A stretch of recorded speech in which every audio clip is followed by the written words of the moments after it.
Gloria a Dios. Dios es bueno. Ya ni les cuento cómo me siento. Con un hueco en el estómago. Y que nunca se quite, sí. Ok. Dios me los bendiga montones, montones, montones. Para mí siempre, no me cansaré de decirlo, es una alegría poder estar aquí al frente, entendiendo que esto es gracia y misericordia de Dios. Sí, lo he repetido mucho y no me canso de repetirlo, lo dijo el pastor ahora, lo decía yo en oración acá. Méritos, de hecho en la predicación lo mencionaré, méritos no hemos hecho para recibir nada de la gracia que Dios derrama sobre nosotros. Esto es simplemente amor divino, y el tiempo de adoración que tuvimos, no sé. Dice el pastor que estaba más lejos, en una de tantas, yo voy a subir aquí a predicar afónico, porque yo me desgalillo ahí. Y literalmente me desgalillo porque yo no canto bien, yo me desgalillo ahí. Porque es que de verdad emociona cantarle a un Dios verdadero, a un Dios vivo. Muy bien. Denme un toque acá, porque esto se me actualizó hace poquito. Ahí está. Ahora sí. Muy bien. Vamos a orar para que sea Dios el que habla a nuestra mente, a nuestro corazón, y que su palabra cale en lo más interno de nuestro ser. Yo sé que hoy Dios quiere bendecirnos de una manera especial. Y lo que hoy tiene Dios para nosotros, empezando por mí, es algo bueno. Algo que tiene sello amor divino. Amén. Oramos. Padre Celestial y buen Dios, muchas gracias te damos, Señor, por el día que hoy nos permites vivir, por tenernos en este lugar, Señor, por darnos la libertad de alabarte, de adorarte a través de todo lo que hemos hecho en este momento, Señor. Te hemos exaltado, mi Dios, te hemos proclamado, mi Señor. Hemos declarado quién eres tú para nosotros, quiénes somos para ti, Señor, porque te amamos, Dios. Ahora nos disponemos a escuchar tu palabra, Señor, y te pedimos en el nombre de Jesús que tu palabra salga de tu corazón al de este servidor, y el de este servidor al de mis hermanos, Señor, y que tu palabra anide en nuestra vida, dando, Padre Celestial, fruto real y permanente, que glorifique tu nombre, edifique nuestra vida y bendiga a todos aquellos quienes nos conocen, mi Señor. Te amamos, te bendecimos y desde ya te damos gracias por lo que hoy nos darás. En el nombre de Jesús, amén y amén. Muy bien. Hágalo usted, gracias. Yo sí camino y como un chicle me tropiezo. Sí, gracias, Celitas. A esa pregunta, la meditación, predicación, enseñanza, como guste llamarlo, va dirigido especialmente a esas personas que hemos pecado, que hemos fallado, que nos hemos equivocado en algún momento. Y por causa de ese error, de ese pecado, nos hemos alejado, nos hemos escondido. Creo que todos conocemos personas que no han vuelto a congregarse porque pecaron. Va dirigido a esas personas que hemos hecho el esfuerzo por hacer las cosas bien y no salen bien. Que hemos, con amor a Dios, servido. Con amor a Dios nos hemos entregado. Que nos sentíamos firmes. Y no sabemos en qué momento estábamos en un lugar donde no debíamos de estar. Hablando algo que no debíamos hablar. Pensando algo que no debíamos pensar. Viendo algo que no debíamos de ver. Y decimos, ¿cómo llegué aquí? Si estoy haciendo todas las cosas bien, amo a Dios y me estoy esforzando cada día. ¿Cómo llegué aquí? No sé, pero aquí estoy.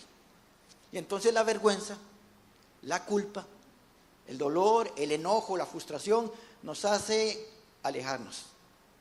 Entonces no los volvemos a ver entre nosotros. O están escondidos a plena vista. Yo me escondí a plena vista. Cuando pequé, me equivoqué, fallé, me escondí a plena vista, porque siempre iba a la iglesia. Me congregué, el toque fue que me empecé a congregar en un lugar donde no me conocían, que era aquí. Nadie me conocía, entonces llegué aquí, me estoy congregando, aleluya. Nadie me conocía, pero estaba escondido a plena vista. ¿Por qué?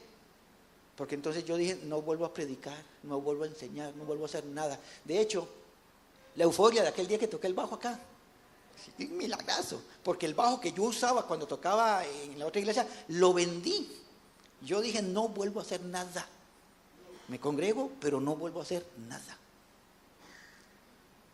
Y esto puede llegar a ser una inyección también, de esas inyecciones preventivas, porque tal vez pueda que usted haya sido de esos que pecó, que falló y ahora se esconde. Pueda que sea usted ahora el que ha pecado, el que ha fallado y está escondido, lejos o a plena luz. O puede ser inyección preventiva, porque de camino puede hacer que llegue a ocurrir. Ninguno de nosotros está exento a no pecar, ¿sí o no? Todos estamos expuestos a llegar a pecar en algún momento. ¿Qué hacemos ahí?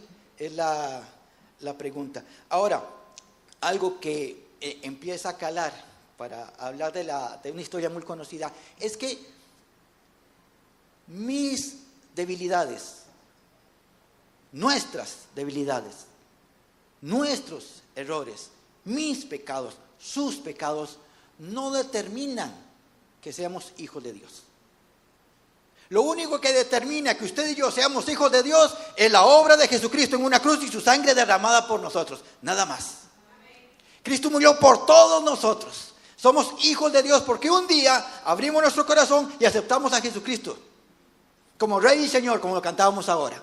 Si aceptamos a Jesucristo, somos hijos de Dios. El que hayamos pecado, hayamos fallado o estemos luchando con debilidades, no determinan que seamos o no seamos hijos de Dios.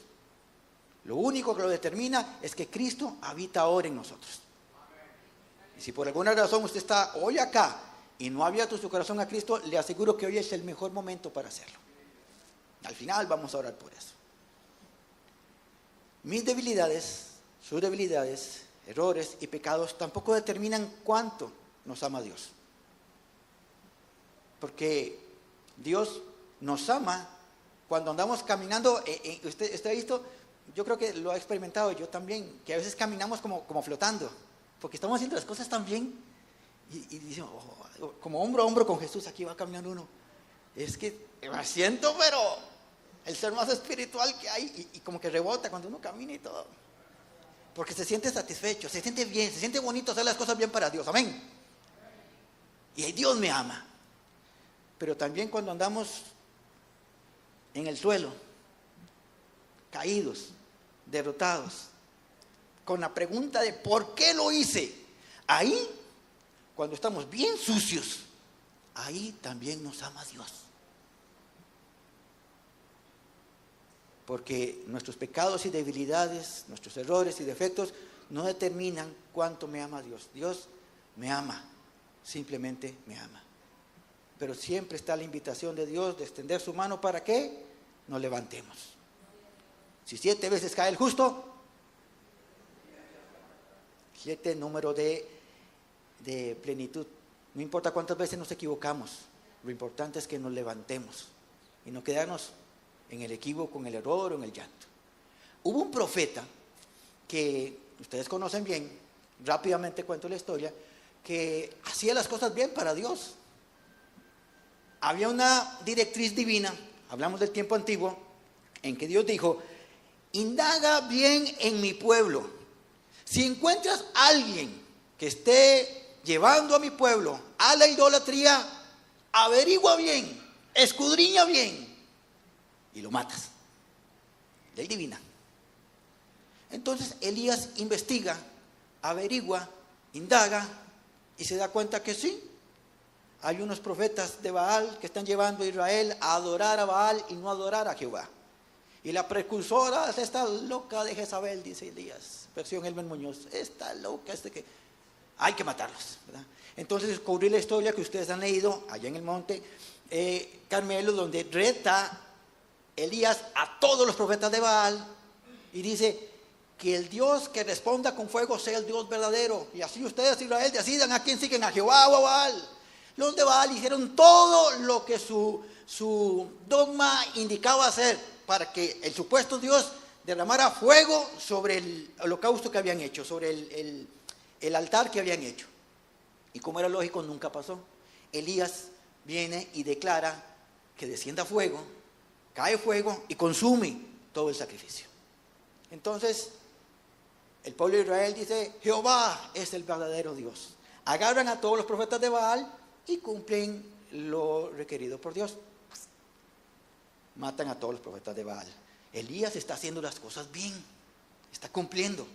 Llega una noticia al día siguiente de la misma reina esta, Jezabel, y le dice a Elías, le manda a decir a Elías, mañana a esta misma hora vas a estar como mis profetas. O sea, lo amenazó de muerte. Y aquí vengo a decir algo. Elías huye, corre y se esconde. Siempre se nos ha enseñado, y digo, no está mal la enseñanza, por ahí puede andar el asunto, que es que Elías tuvo miedo. Por alguna razón se enfrentó a los profetas de Baal, pero tuvo miedo a esa señora y salió huyendo. Pero yo voy más allá. No creo que sea el miedo lo que hizo a Elías huir. De hecho, si uno lee toda la historia, en ningún momento dice que Elías tenía miedo. Elías llega y se esconde y hace una expresión en Primera de Reyes 19:4. Dice, basta ya, oh Jehová, quítame la vida, pues no soy mejor que mis padres. Ojo acá. Elías no está diciendo ahí, basta ya, Señor, tengo miedo, mátame mejor antes que me mate ella. No dice eso. Cuando dice, no soy mejor que mis padres, no está hablando de sus padres paternos, está hablando de los profetas que lo antecedieron a él. ¿Qué pasa? Elías se da cuenta que él está haciendo bien las cosas para que Israel se vuelva a Jehová y los enemigos de Jehová mueran. Ve para el tiempo atrás. Los profetas anteriores, si ustedes leen la historia, profetizaban y hacían que Israel se volviera. Y el rey que estaba haciendo que Israel se fuera a la idolatría, moría. Y entonces el pueblo seguía a Jehová y obedecía al profeta de turno de ese momento. Pero Elías no lo consigue, mató a los profetas de Baal y la reina sigue viva y más bien lo amenaza a él. ¿Qué es lo que siente ahorita Elías? Es frustración. Dice, no soy mejor que los profetas anteriores, mejor quítame la vida. En otras palabras, no te soy útil ya. Su frustración, su decepción, le hacían sentir el deseo de morir porque dice, no soy útil para ti, Señor. No estoy logrando hacer lo que tú me encomendaste hacer. Entonces, es cuando yo me pongo a analizar esos momentos en donde usted y yo estamos haciendo bien las cosas y aún así fallamos. Todos en algún momento hemos fallado, estamos fallando o vamos a fallar. Y aún haciendo bien las cosas, cuidando las disciplinas espirituales, estoy orando, estoy ayunando, estoy leyendo la Biblia, estoy congregándome. ¿Y por qué hice esto que no tenía que hacer? ¿Por qué dije esto que no tenía que decir? ¿Qué estoy haciendo aquí, Señor? ¿Por qué otra vez estoy aquí cuando prometí nunca más hacer esto? Y lo volví a hacer. Y entonces la frustración nos empieza a ganar. El dolor, la insatisfacción, la decepción nos empieza a ganar y nos preguntamos, ¿qué es lo que estoy haciendo mal que me está llevando a esto? Y dice Elías, es que me llama la atención que dice Elías, quítame la vida. Vean qué clase de petición. Nosotros creo que no hemos llegado a ese nivel, espero, pero decirle a Dios, Dios, mátame. A mí me daría miedo que Dios me responda esa oración. Pequé, Señor, otra vez volví a pecar, mátame, está loco. Es como, mándame al infierno, no está jamás. Pero Elías está diciendo, quítame la vida. No merezco tu perdón. Si hay algo cierto, es que ni usted ni yo merecemos el perdón de Dios. Porque el perdón de Dios no es por méritos. No es por lo que hagamos, lo que digamos, cómo nos comportemos o en qué estemos sirviendo. El perdón no lo alcanzamos nosotros. El perdón es simplemente porque a Dios le place amarnos como nos ama y por gracia derrama perdón sobre nosotros. Tiene que haber una convicción en nosotros y es donde tenemos que decir, el Espíritu Santo trae en mí convicción de perdón para que ya la culpa no nos gane. Cuando pecamos, Señor, perdóname. No sé si a usted le ha pasado, Señor, perdóname, Dios, te pido perdón, perdóname, Señor, perdóname, te pido perdón, que me perdones. Y Dios, ya, Con una es suficiente. ¿Por qué es el asunto? Porque a veces no hay convicción en nosotros de que somos perdonados inmediatamente cuando le pedimos perdón a Dios. Pero si le decimos a Dios, perdón, el perdón es inmediato. No hay licencia para pecar, allá está, entonces peco y rezo, dijo aquel, y empato. No sirve eso. Si usted y yo pecamos, no porque seguimos, yo esto siempre lo aclaro, no es porque vivimos en pecado, no andamos siguiendo el pecado, huimos del pecado, pero si en algún momento pecamos, por nuestra debilidad, por nuestra lucha pecamos, le pedimos perdón a Dios y que haya convicción en nosotros de que hay perdón en nosotros por su gracia derramada sobre nosotros. Entonces Elías está escondido y le dice a Dios, ya estoy harto. Hay una versión que literalmente dice, estoy harto. No soy mejor que mis antepasados profetas y ya no te sirvo. Mátame. Y entonces aquí viene el meollo del asunto. Vean 1 Reyes 19:9. Dice el texto, y vino a él palabra de Jehová, el cual le dijo, ¿qué haces aquí, Elías? Esto me emociona. Vean, el término palabra que viene ahí viene del hebreo davar. Davar significa dar cuentas, pero el contexto con que lo dice acá no es como cuando el jefe viene y le dice a uno que hizo algo malo y que viene el jefe, a ver, Elmer, ¿qué pasó ahí? Explíqueme por qué hizo eso.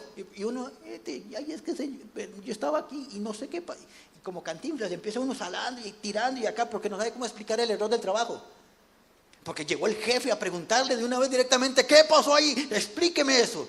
Así no es como llegó Dios acá. El término que usa acá es de dar cuentas. Es como el padre amoroso que se acerca a preguntarle al hijo por qué está llorando. No sé si usted lo ha experimentado. Es que esto está muy basado en lo que yo he vivido, mi amado. Porque yo siempre le he dicho a ustedes acá, el que yo esté aquí no me hace mejores que ustedes. Creo que soy el peor. Echen la culpa a Dios de que yo esté aquí. Gracia divina.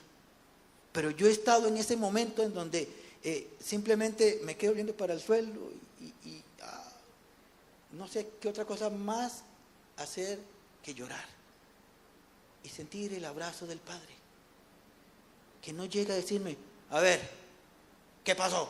No, un abrazo y cuéntame. Más ganas de llorar dan. Llega un Dios de amor, cuéntame. Es lo que pasa con Elías.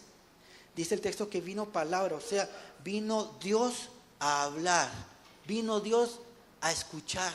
Se acercó a Elías como diciéndole, ¿qué pasa? Cuando yo tuve problemas de adicción, según yo mi papá nunca se dio cuenta, pero bueno, siempre se dan cuenta. Cuando tenía yo estos problemas, y ya estaba saliendo, ya estaba yendo a la iglesia y caía, me sentaba ahí en la casa y me quedaba, oigan, literalmente me quedaba viendo para el suelo. Y llegaba mi papá terrenal, ¿verdad? Llegaba y siempre tendía él a sentarse a la par mía y a ver, que veamos programas juntos, ¿verdad? Y un día se sentó y me puso la mano en el hombro y sin verme me dice, ¿qué pasó? Él lo sabía sin que yo le dijera nada. Dijo, ¿qué pasó? Y yo ya le empiezo a contar ahí. Ese es exactamente el término que usa acá el autor cuando Dios se acerca a Elías. Hay una gran diferencia y me llama mucho la atención cómo Dios nos habla de forma diferente. Cuando Dios habla con Moisés, usa otro tono para hablar con él. Vean esto. Moisés, recuerden a Moisés. Moisés, antes de ir a liberar a Egipto, estaba allá con su suegro, cuidando las ovejas, y se queda viendo a lo largo que hay una zarza, un árbol que está con fuego, pero no se termina de quemar. Entonces Moisés, que todavía tiene liderazgo, y que todavía se siente que tiene eso que solamente el linaje le podía dar, se queda viendo a lo largo y dice, hablaba como los pingüinos de Madagascar, seguro, voy a ver qué es lo que pasa ahí. Una salsa ardiendo y no se quema. Ya vengo, voy a averiguar qué ocurre ahí. Y se va, bien canchón. La Biblia dice que cuando venía Moisés, Dios lo ve. Y Dios no le dijo, Moisésito, ¿a qué viene usted? No le dijo eso. Sino que dice, Moisés, Moisés. Si yo tuviera voz de locutor lo haría. Pero se oye un estruendo que dice, Moisés, Moisés. Literalmente el texto dice que Moisés tenía miedo. Que venía muy canchón y dice, Moisés. y se asusta. Y Dios le dice, quítate los zapatos porque el lugar que estás pisando es santo. Y el hombre se quita la chancleta rápidamente. ¿Por qué Dios le habla fuerte ahí? Porque Dios necesitaba que Moisés entendiera a qué clase de Dios estaba acercando. Un Dios verdadero, real y poderoso. Tenía que hacerle entender a Moisés que Dios era real y verdadero. Y que no se acercara sacando pecho, sino que se acercara en humildad. Con Elías no era así. Porque Elías ya sabía quién era Dios. Elías ya sabía a quién adoraba, a quién exaltaba, sabía a quién servía. Elías conocía a Dios. Y el verso 12, en diferentes versiones, dice que cuando Dios le habló a Elías, dice, un silbido apacible se escuchó. Un sonido suave. Dice otra versión, un sonido delicado. Y otro dice, un suave susurro. No es que le dijo, Elías. No, se le acercó con amor. Elías, ¿qué haces aquí? ¿Qué está pasando contigo? Esto es que le hace la pregunta como si Dios no supiera. Dios lo sabía, preocupaba que Elías abriera su corazón a él. Es difícil cuando usted y yo entramos en momentos en donde no queremos hablar con Dios. Insisto, no sé si usted lo ha experimentado. Esos momentos en que no queremos, sea porque la vergüenza nos está ganando, o sea porque la culpa nos está señalando, porque el dolor o la tristeza nos hace decir, no quiero hablar con Dios, y llegamos a nuestro cuarto y lo que hacemos es simplemente o tirarnos boca abajo en la cama o cerrar los ojos y no decir nada. Es que no quiero hablar en este momento. Primera de Reyes 19:13 dice, he aquí, vino a él una voz diciendo, he aquí. Vean, el autor que escribe acá, busqué la traducción, se deriva, ese he aquí se deriva del hebreo gen, es una derivación, pero al momento de poner la traducción lo pone con signos de admiración, el he aquí. Y la clase de español que dio el pastor aquel día a mí se me grabó. Cuando dice he aquí, no dice he aquí vino palabra, no dice así. ¿Cómo es que dice el pastor que decimos que cuando tiene signo de admiración, he aquí? O sea, con emoción, porque yo me imagino esto, y a mí me emociona esto. El autor está escribiendo la historia, está inspirado por Dios, está escribiendo la historia, y Elías quiere morirse, ya no quiere seguir más, se siente derrotado, está triste Elías. Pero aquí viene algo, aquí viene, y él escribe con una emoción. El he aquí es una emoción porque lo que viene es el Padre amoroso en busca de... Mi amado, cuando usted y yo no queremos hablar con Dios, cuando usted y yo queremos escondernos, cuando usted y yo nos alejamos porque la culpa, el enojo, la frustración, el pecado, la tristeza nos está ganando la batalla, he aquí, si usted no va, Él viene por usted. Él viene por nosotros. Él viene en busca de nosotros. ¿Por qué? Porque somos sus hijos y no nos va a abandonar nunca. Cuando Pablo escribía, nada ni nadie nos separará del amor de Dios, es eso, que si usted y yo nos alejamos por el pecado, por la culpa, por el error, nos alejamos, Él viene en busca de nosotros, porque nos ama como nadie nos puede amar. Es experiencia viva lo que les enseño, mis amados, esta mañana. Él viene en busca de nosotros. Un Padre que nos ama y que no nos va a abandonar nunca. Él llega en nuestra ayuda. El asunto es qué vamos a hacer usted y yo en ese momento. A pesar de que Él venga, ¿me voy o me quedo para escuchar la voz del Padre? Hay gente que aún así se ha ido y no ha querido congregarse más. No ha querido buscar más de Dios. Se deja ganar por la culpa y el pecado y el error. Pero ¿qué es lo que vamos a hacer usted y yo? Nos quedamos y escuchamos la voz de Dios, que la necesitamos, fijo. Vean que el texto, lo marqué en un recuadro ahí, le dice su nombre. No le dijo, ¿qué haces aquí, profeta de Dios? O, ¿qué haces aquí, mi profeta? No le dice así. ¿Qué haces aquí, siervo? No le dice así. Lo llama por el nombre. ¿Qué haces aquí, Elías? Yo a mis hijos los llamo no por el nombre. Bueno, a Tim todo el mundo lo llama por Tim, pero no se llama Tim, se llama Esteban. Pero Tim es de cariño. A Elías le decimos así. tiene su historia así. Y cuando yo hablo con él, difícilmente le digo Elías. Pocas veces. Es más, cuando le digo Elías, se queda como extrañado. Pero yo le digo Asito, le digo yo, de cariño, ¿verdad? Porque yo le expreso en el llamado el amor que tengo por ellos. Dios no llama a Elías por su oficio, sino por su nombre. Porque Dios, oigan esto, amiguito, que se le grabe en su mente y en su corazón. Dios no nos ama por lo que hacemos. Dios no me ama a mí porque predico o porque doy estudios bíblicos. Dios no le ama a usted porque toca un instrumento o porque canta. Dios no le ama porque es el pastor, ni porque es la esposa del pastor. Dios no le ama porque usted es de los primeros que llega acá y limpia y deja esto, pero como un espejo. Dios no le ama porque usted viene y entrega su ofrenda y su diezmo. No le ama por lo que hace. Dios le ama por lo que es. ¿Y qué es usted? Su hijo, su hija. Por eso es que le ama a Dios. Dios no le ama porque camina en rectitud o porque en algún momento pecó o falló. Dios le ama porque es su hijo y su hija. Aquí sí cabe que en las buenas y en las malas, Dios nos ama. Y ese amor no cambia. Dios nos ama a nosotros no por lo que hacemos, sino por lo que somos. Y somos sus hijos. Ahora, cuando le dice, ¿qué haces aquí? Ese qué, el hebreo habla del término mag. Este término mag viene en dos direcciones. ¿Por qué y para qué? Entonces la pregunta que Dios le puede hacer a Elías en ese momento es, ¿por qué estás aquí? Y Elías tuvo una respuesta. Pero ante la pregunta, ¿para qué estás aquí? Ahí no había respuesta. Si Dios me llegó a decir en algún momento, ¿por qué te empezaste a congregar aquí? Yo le tengo una respuesta larga y extendida. Porque aquí nadie me conoce, porque aquí puedo quedarme quedito, me sigo congregando y bla, bla, y bla, y bla. Y entonces Dios me diría, ¿y para qué estás aquí?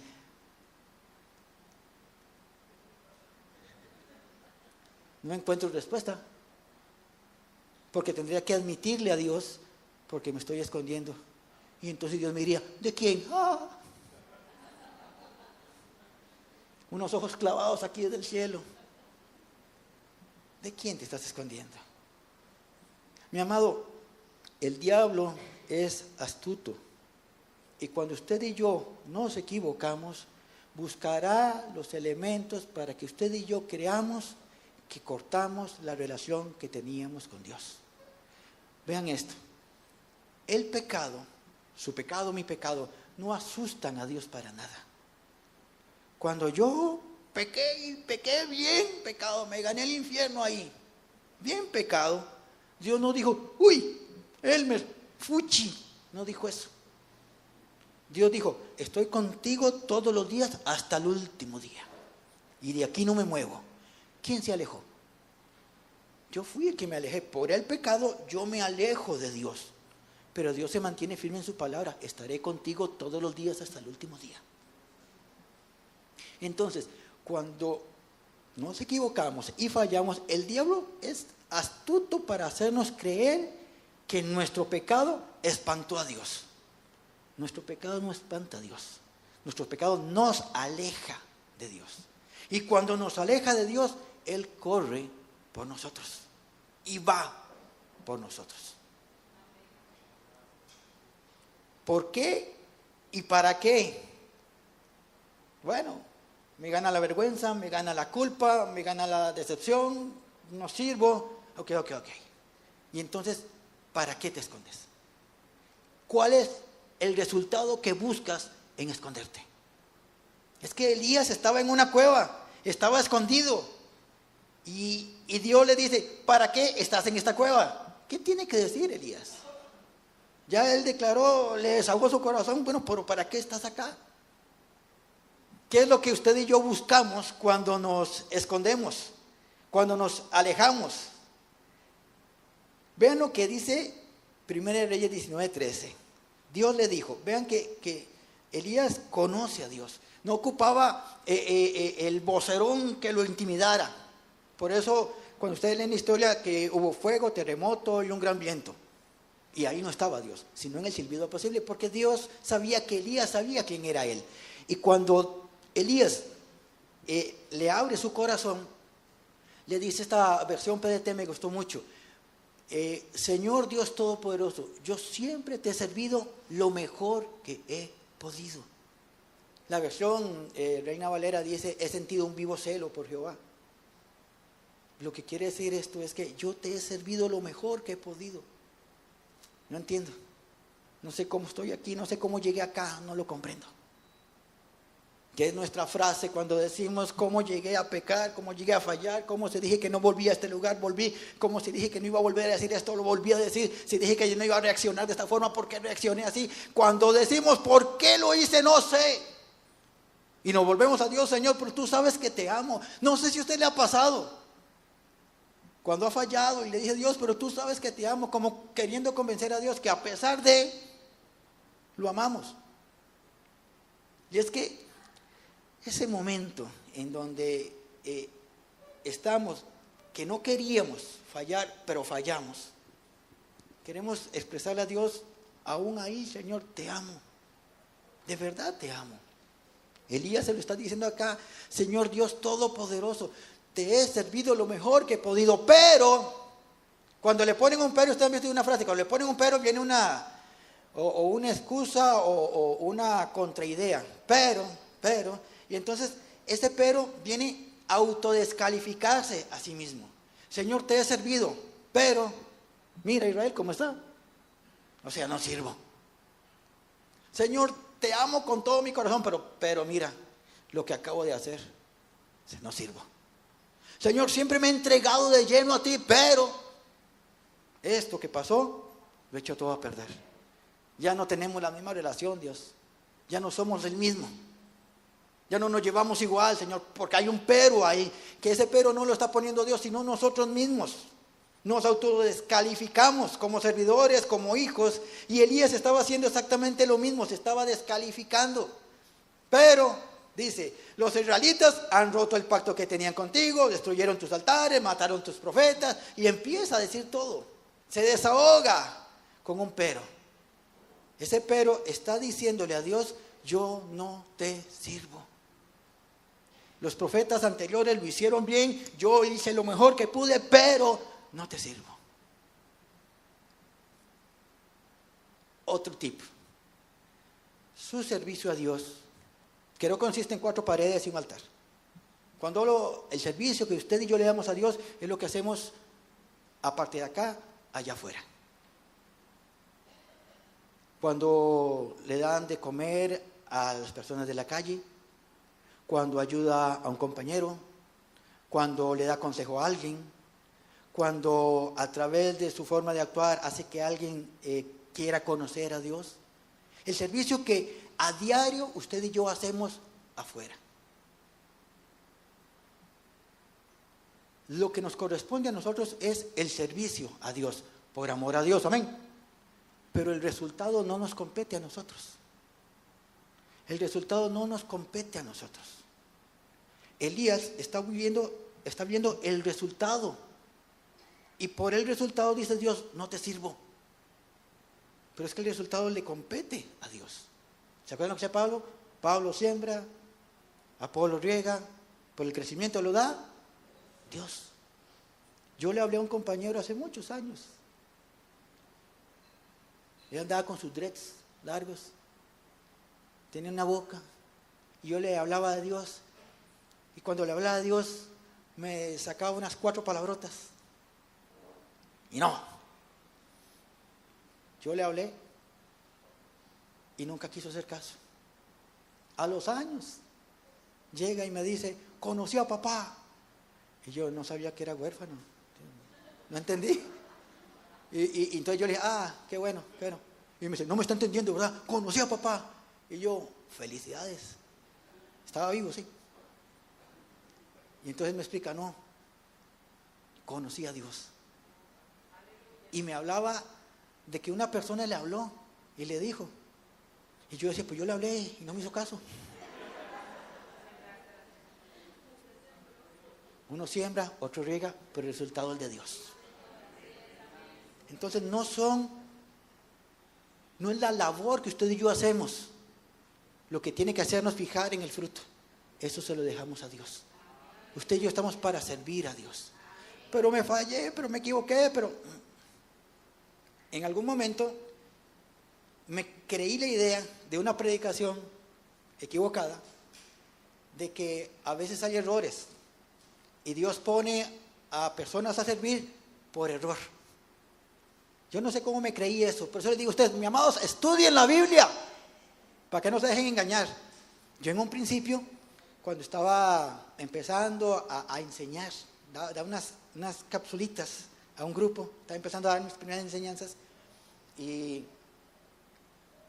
fallé, me equivoqué, tenía siempre mis luchas ahí, y una enseñanza decía que a veces Dios se equivoca. Una enseñanza bien antibíblica. Dios a veces se equivoca y pone personas que no sirven en esa área. Y yo me la creí. Y yo dije, qué error más grande el que tuvo de haber en el cielo para que me hayan puesto a mí a enseñar la Biblia a alguien. Un error inmenso. Con el tiempo me di cuenta, estudiando, aprendiendo, hablando con Dios, que Dios no se equivoca. Y Dios, para un día como hoy, puso a este hombre a predicar acá. Y es como que yo diga, Dios, ¿estás seguro? ¿No has visto el antecedente que tengo ahí para que me ponga? Se equivocó, seguro. Mira el expediente que tengo de errores, de equivocaciones, de pecados, para que me pongas hoy. Te equivocaste. No. Cristo murió por mí y por usted, conociendo cada uno de sus errores, pecados, debilidades y luchas. Murió por usted y por mí, por los pecados que cometemos y que llegaremos a cometer. No hay error en el cielo. Dios llama con la seguridad de lo capaz que usted y yo somos para poder servirle a Él. Porque Él está viendo la capacidad de servicio. El resultado, no se preocupe, el resultado es de Dios. Y cuando usted y yo entramos ahí, podremos experimentar lo que Elías experimentó. Porque en el versículo 15 dice Dios, ve, después de que todo lo que le desahoga Elías, es que mira que de acá ya los profetas se han matado y no queda nadie, solo yo ya.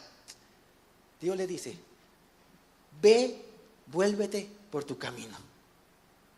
La frase yakashub que se usa en hebreo es, levántate y aléjate de aquí. Yo no sé cómo lo habrá dicho Dios a Elías, pero me imagino como me decía mi mamá cuando me iba a pegar, levántese y jálese de aquí. Porque... Cuando mi mamá decía eso era un engaño, porque me dejaba correr y con la chancla, ¡fum!, con pulso. Pero ¿cómo se lo habrá dicho Dios acá? Yo me imagino que con amor igual. Porque ese ve, vuélvete por tu camino es levántate y aléjate de esta cueva. Es lo que Dios nos dice a nosotros cuando hemos pecado, fallado. Levántate y aléjate del pecado. Levántate y aléjate de la culpa. Levántate y aléjate de la vergüenza. Levántate y aléjate de la conmiseración. Levántate. Porque mucho camino te queda por andar. A mí me emociona cuando yo comprendí esto. Y estando allá por donde está Debbie, venga Debbie ahí, por ahí estaba sentado yo, escondido a plena vista de todos. Estaban predicando acá. Y empieza un gusanito aquí, que me decía literalmente, ¿qué estás haciendo aquí? Congregándome, Señor, aleluya. ¿Qué voy a engañar a Dios? Cuando Dios me decía, ¿qué estás haciendo aquí? Yo tuve que ser honesto con Dios, Señor, no sirvo para esto. Ya te fallé una vez, no te quiero volver a fallar. Yo creo que Dios me decía, si vieras la cantidad de veces más que me vas a fallar, te conozco, pero te amo y te quiero a mi servicio. Mi amado y mi amada, no se descalifique si Dios no lo ha descalificado a usted. No lo haga, porque el llamado de Dios es irrevocable. El llamado al servicio a Dios es irrevocable. Te llamó a servir, sírvele. Pero me he equivocado, he fallado, pero ¿en qué momento te mandó carta de renuncia? No me ha llegado todavía. Entonces aguántese. Siga trabajando, siga sirviendo. Levántate y aléjate de la culpa, del miedo, de la frustración, del enojo, del pecado que te llevó a esa cueva. porque mucho camino te queda. Elías, siguió sirviendo como profeta. Después de la cueva, siguió sirviendo como profeta. Tuvo la capacidad para enseñarle a Eliseo lo que era servir como profeta para que fungiera después de él. Y después, incluso de haber muerto, Elías murió. Ya le tocó, se murió. Cuando Jesús estaba aquí en la tierra y ocupaba que 2 personas directamente enviados por Dios llegaran a hablar con él en el monte de la transfiguración, llegó Moisés. ¿Y quién llegó también? Elías. Cuando él dijo, ya no te sirvo, y aún más allá, después de esta vida, le serví a Dios. Qué lindo es pensar, mi amado y mi amada, que Dios nos ama tanto que supera nuestras debilidades, errores y pecados. Por eso cuando cantamos, nombre sobre todo nombre. El nombre de Jesús está por encima de nuestras debilidades, de nuestros pecados, de nuestras luchas, de nuestras frustraciones, de nuestro dolor. Está por encima de todo aquello que nos quiera detener o nos quiere esconder. Nombre sobre todo nombre. Y a ese nombre es el que exaltamos cuando usted y yo le servimos a Él. Póngase de pie, por favor. Mi amado y mi amada, Dios no nos quiere escondidos. Dios no nos quiere avergonzados, frustrados, enojados. Dios nos quiere sacar de la cueva de donde estemos. ¿Para qué nos quiere sacar? Porque quiere que vivamos para Él, que le sirvamos a Él, pero con algo bien claro en nuestra mente y en nuestro corazón. Uno, que nunca se nos olvide, somos sus hijos. A pesar de, somos hijos de Dios, a pesar de que hayamos fallado, que hayamos pecado, que nos hayamos equivocado, que tengamos luchas todavía. ¿Quién no tiene luchas? Pues sigue siendo su hijo a pesar de. Y lo segundo que se nos tiene que ir acá, que a pesar de, seguimos siendo útiles en sus manos. Esté donde esté, mi amado y mi amada, esté donde esté, vaya donde vaya, usted es un instrumento útil para Dios. Eso sí, que su conducta honre a Dios. Si su conducta honra a Dios, usted es útil en las manos de Dios. Porque siempre hay alguien, mi amado. Yo sé que ustedes también entenderán esto. Siempre hay alguien que ocupa escuchar algo de parte de Dios usándolo a usted y a mí. Siempre aparece alguien. No hay que andar buscando a quién le hablo. Siempre aparece alguien. Cuando usted y yo estamos buscando hacer la voluntad de Dios, siempre aparece alguien que hace una pregunta. Una sencilla pregunta, un sencillo comentario, y está como esperando una respuesta. Y siempre hay alguien. Y ahí tiene que estar usted y ahí tengo que estar yo. Y ahí, un ejemplo. Está Roberto es un impío. Está Robert ahí, ¿verdad? Diciendo, de verdad existe Dios. Y usted está ahí. Uy, Dios, pero yo ayer pequé, ayer me equivoqué, Dios, no sirvo, me voy. De la orejita lo jala Dios. Si ayer pidió perdón, ¿cuál pecado está hablando hoy? El perdón es inmediato. Existe Dios. Y usted escucha, ahí Dios está diciendo, te necesito ahí. Para este momento te necesitaba ahí. Es que usted y yo cuidamos nuestra conducta, pero Dios sabe que no estamos exentos de fallar o equivocarnos. Mi amado, no se deje impresionar por los que nos paramos aquí al frente.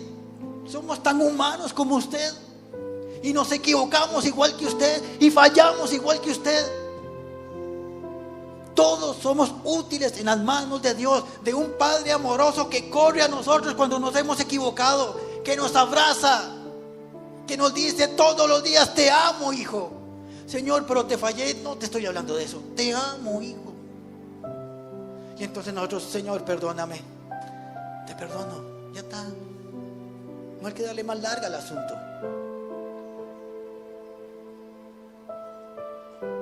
A mí la historia de Elías me impresiona mucho porque Elías llegó a un nivel donde dice, ya no quiero vivir, ya no tiene sentido la vida para mí porque le fallé a Dios. tiene otra historia para Elías. Y no era en la cueva. Había mucho que hacer todavía. Mi amado, su historia y mi historia no tiene fin todavía. Si hoy estamos de pie aquí en este lugar, es porque todavía nos queda mucho trecho por caminar. Y Dios ha de cumplir el propósito por el cual usted y yo estamos en este lugar. Dios cumplirá el propósito en usted de por qué usted está en esa casa, en ese hogar, en ese barrio, en ese trabajo, con esa familia. Dios va a cumplir el propósito. Lo que nos queda a usted y a mí es decirle, si es perdón, perdón. Y pedirle en oración que su Espíritu nos ministre para que la culpa se vaya. Cuando yo sentí el gusanito ahí, fui a la casa y aparte hablé con Dios y le decía, Señor, perdón. Perdón por no servirte. Perdón por esconderme. Perdón por sencillamente creer que mi pecado superaba tu amor. Perdón. Y entonces empecé a servir otra vez. Y amo servirle a Dios. Amo dar estudios bíblicos. Amo venir acá y dar una palabra de motivación. Amo hablarle a mis compañeros de un Dios que existe y que es real. Hasta amo sentarme a almorzar y orar frente a quien sea y decirle, Dios, gracias por esta comida. Amo esos momentos. Le he dicho a Dios, este es mi mundo. Amo estar en tu casa. Amo alabarte, amo adorarte, amo exaltarte. Amo esta vida, Señor. Amo mi vida contigo. Ahora miro para atrás mi error, mi pecado, y lo veo como testimonio, pero no como culpa, no como vergüenza, no para detenerme, porque quien va conmigo, nada ni nadie lo detiene. Y el que va conmigo va con usted también. Cierre sus ojos, por favor. Y hable con Dios en este momento. Yo no conozco su situación, no conozco qué está pasando en su interior. No sé si ha estado en una cueva y se siente avergonzado por lo que pasó antes, o está ahorita en una cueva y se siente avergonzado, frustrado, enojado, o tiene un gran cargo de culpa. No lo sé. No sé si más adelante va a ocurrir. No lo sé, no sé su futuro. Pero lo que sí sé es que Dios te va a preguntar, te pregunta hoy, ¿qué estás haciendo aquí? ¿Para qué estás aquí? ¿Qué buscas aquí? ¿Cuál será tu respuesta para Dios? ¿Qué le parece si busca una respuesta a Dios en este momento y le contesta? Y mientras trata de encontrar una buena respuesta, deja que el Espíritu de Dios ministre su vida.